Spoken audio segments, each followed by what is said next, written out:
SCLC TV. I'm Maynard Eaton. Joining me, of course, again this week is our President and our Chief Executive Officer, Dr. Charles Steele, Jr. Dr. Steele, we've had a loss in the civil rights family, the civil rights community this week, with the passing of Reverend Wyatt T. Walker, a noted pastor in New York, but also known for being Dr. King's Chief of Staff. Is that correct? Chief of Staff and Executive Director.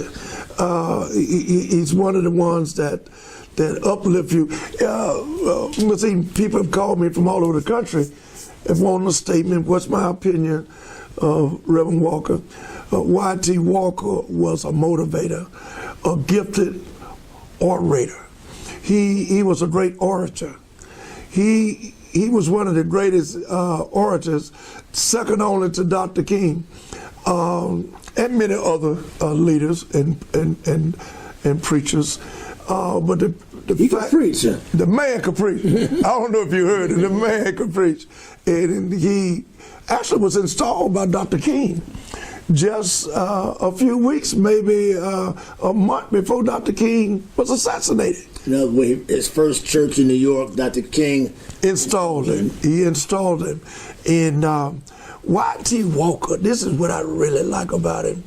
He actually got the information out from the Birmingham jail. When Dr. King, great orator himself, when he wrote his letter from the Birmingham jail, Y.T. Walker, being the Chief of Staff, Executive Director, close lieutenant of Dr. King, went inside the jail some kind of way. Dr. King wrote his speech on different margins of the paper, also on toilet tissues.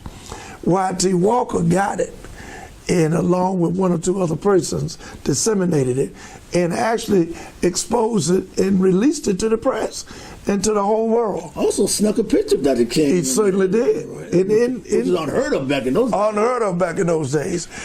So that showed you the courageousness of this man. He also was involved before he got involved with SCLC. SCLC inception was 1957. Reverend Y.T. Walker joined Dr. King in 1958. He was also involved with NAACP in Richmond, Virginia. And I think one of his biggest protests was there at the library trying to desegregate the public library. A major civil rights figure.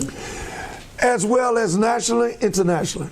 He also was a part of the apartheid movement with Nelson Mandela. He fought for poor people, and today, poor people are being discriminated against or attacked primarily in our nation's jails. If you don't have money for a cash bail, if you've done a nonviolent crime, here in the city of Atlanta that's trying to end that practice, you're trying to end that practice nationally with Gideon's Promise. Is that correct? Absolutely, with Gideon's Promise. And Maynard, it was an article in the last 48 hours, and maybe the next show we'll talk about it, but the New York Times said, no longer can America deny the poverty within this country. That's heavy, Doc. The New York Times saying we're infiltrated with the fact that people can't even afford to pay their utilities bills. We talked about it many times.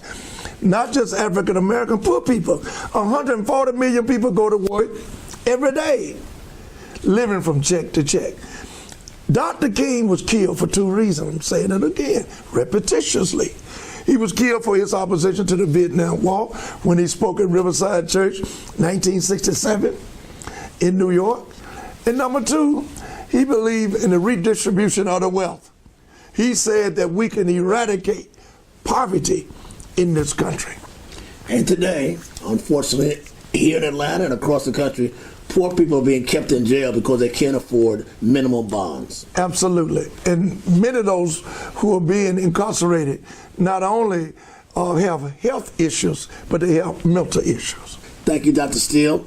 Ladies and gentlemen, you've been listening to SCLC TV. I'm Maynard Eaton, your host, Dr. Charles Steele. See you next week.